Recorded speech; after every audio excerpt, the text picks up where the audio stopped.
I'm in control.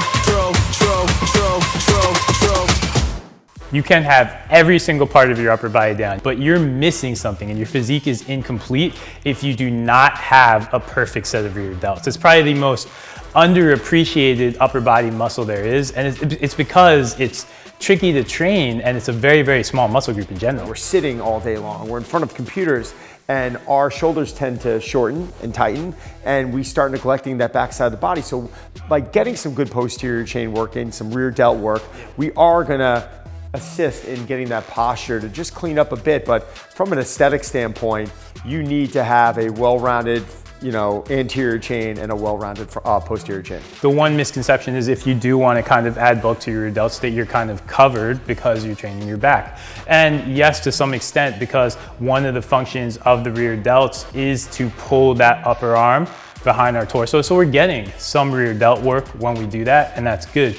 But a lot of times when we do that, when we do our traditional rows, when we do our pull-ups, when we do pullovers, a lot of times when we do that, we have a lot of those other muscles involved. So we're not getting necessarily that dedicated rear delt work. So what we're gonna do today is look at the motions that are gonna get us that dedicated rear delt work. And like you said, I think these are motions that you don't necessarily just have to mix in on a certain day. Like I think it's very, very easy to get them in on shoulder day, but they can fit into your back day as a warm-up. They can fit in, even on chest day. It never hurts to get a little bit of extra rear delt work because we're gonna train our anterior delts aggressively when we're on chest day anyway. There's no downside in doing a little extra work to your rear delts. To be perfectly honest with you, I have no problem with someone mixing in a few sets of posterior chain work almost every day. Work with the lighter weight, but don't be afraid to train in that higher rep range, 10, 12, 15 reps. This is a muscle where you want to feel it and you want to develop that mind-muscle connection. So easy for all those other muscle groups, lats, mid-back to take over. So we want to keep that out of there. So it's better to train light, keep the reps high, and again, get a lot of training in. So refinement, isolation,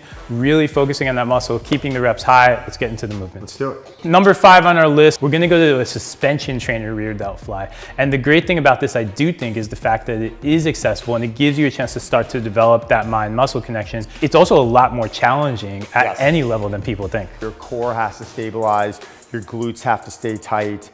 We don't want a lot of hip motion going on. And I think the angle of your body becomes a bit of a challenge, because if you're too horizontal, meaning if you're falling back too much, it's gonna make the movement virtually impossible, because we are isolating, we are trying to limit the amount of flexion and extension out of the elbows, and all of that movement is really coming from that posterior chain. So you gotta find that sweet spot where you can move through that range of motion consistently, not allowing other areas of the body to take over like the shoulder, and really focusing in a way on isolating that rear delt. There's a lot going on here, and this is, I know we're leading off with this movement, but it is challenging, and I have seen this done incorrectly a lot. If you're standing close to straight up, you get a very, very easy motion. Once we start to get our torso parallel to the ground, the closer we get to that, and I don't even get close to that because it's tough, because we're training a small muscle group, then we're starting to get a lot of challenge in there. But either way, what I really, really like about this movement is it gives anybody a chance to attack the eccentric, right? Because the only way you can control yourself back down and avoid all that torso sway is to go slow. Right? And so we wind up with a really strong concentric when we open up, and then we've got to control it back down. We also get a good chance, I think, to keep your hands in neutral and make sure they're not rotating all over the place. This is really a movement that I'm assigning to both a bodybuilder and an athlete. Yeah, I think it works really well for beginners. It can fit in multiple ways in a workout. You can do it as a warm-up, you can throw it at the end, we can throw it in a total body workout, anything. 3 sets of 8 to 10 reps will get you everything you need. So 4th on our list is the band pull apart. A really classic move too, and a move that you have to take a lot lighter than you think. Yeah, I mean, I almost never assign a lower rep scheme with this. To be perfectly honest, probably about 15 reps at a minimum. I mean, this is a movement where we want to keep that band really light and just allowing our shoulders to say, in a way, like suppress, right? That's probably the biggest issue that I find, is as we start getting into this movement and it starts getting too hard and heavy, then we're gonna begin to get hiking. And then we're really taking away the focus on where it needs to be, which is that posterior delt. Keeping the shoulders down. I even think about trying to drive my armpit, almost try to break the band a little bit. And that allows me, I'm trying to keep my hands in neutral, that allows me to get that good squeeze. I'm focusing on keeping my glutes tight. Yeah. I'm focusing on not flaring my ribs, all these other things. So strength really is a skill. I've gone through stages where I'm doing 3 sets of 15 to 20 reps, and I'm doing it every day as part of my warm-up because it hits so many notes. Guys, this is one of I think one of the most underutilized exercises. Athletes, bodybuilders, give it a shot. Hope you enjoy it.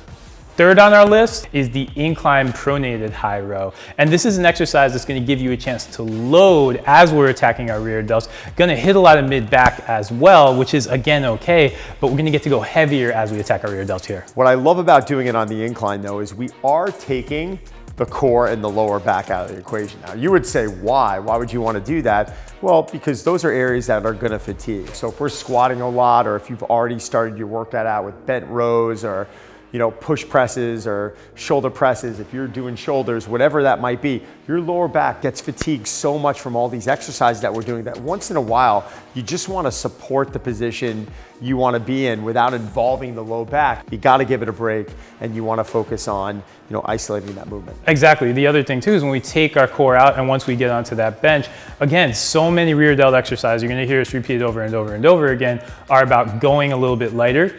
And you can't be as aggressive with the weight. But once we get on that incline row, once we get in that setup, even though you're not gonna be able to go with your traditional row weight, you're gonna have to drop some weight there, you are gonna be able to go heavier on this than all the rest of our rear delt moves. I'll take anywhere from 3 to as many as maybe 5 sets. Yeah. My rep ranges can range anywhere from 8 to maybe 15 reps. I mean, we really could live in that rep range a bit depending on what we're trying to do. Yeah, and the key thing, again, in order to activate our rear delts, we've just got to get our upper arm behind our torso. So on every single incline row rep we're doing, we want to make sure to not stop when our elbows get to about parallel with our torso, or not stop short, and just because we feel our back working, make sure to pull all the way back. That's what's going to get you the rear delt activity you want. So this movement here, we would throw in with our back. We would throw it in with our shoulder training. Yeah. We throw it in with our upper body training. We throw it in with a pulling workout. There's so many places this could fit. Great endgame exercise, that's number 3. All right, so number 2 on our list of rear delt exercises is gonna go into a traditional bent over reverse fly. Now, what I love about it is that we have some core stability. It's that we also have to work on that hinge a bit, getting into position, maintaining posture. A lot has to go on in one's physique just to be able to get into that starting position. And then at that point, maintaining it. So creating tension throughout the body to where there's not swinging, really focusing on those rear delts, that posterior chain, going into that reverse fly, not using momentum.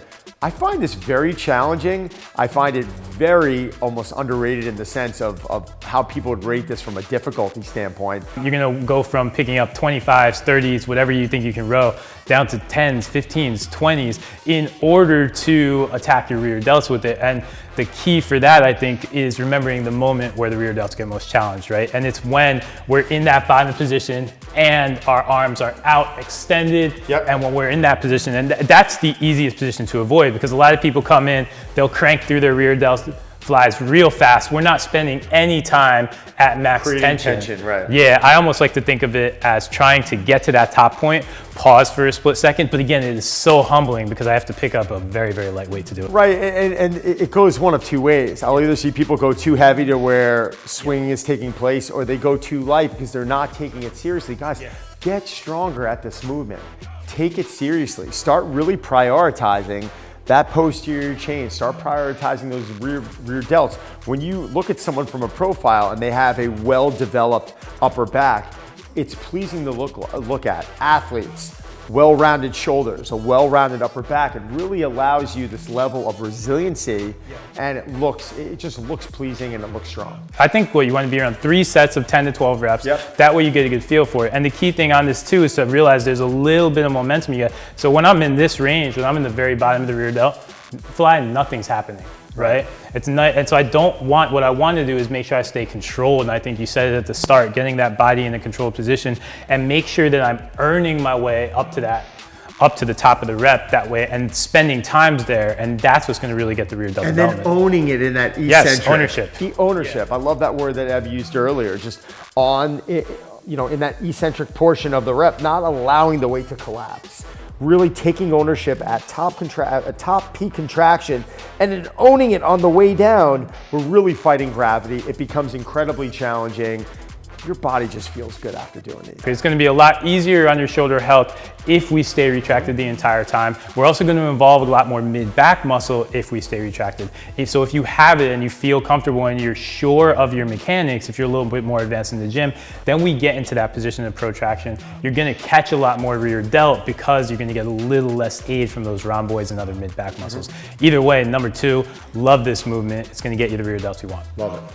So in our last exercise, there was one weakness to it. We don't have any tension in the bottom of the movement, and that is where our top rear delt exercise comes in, the cable rear delt fly.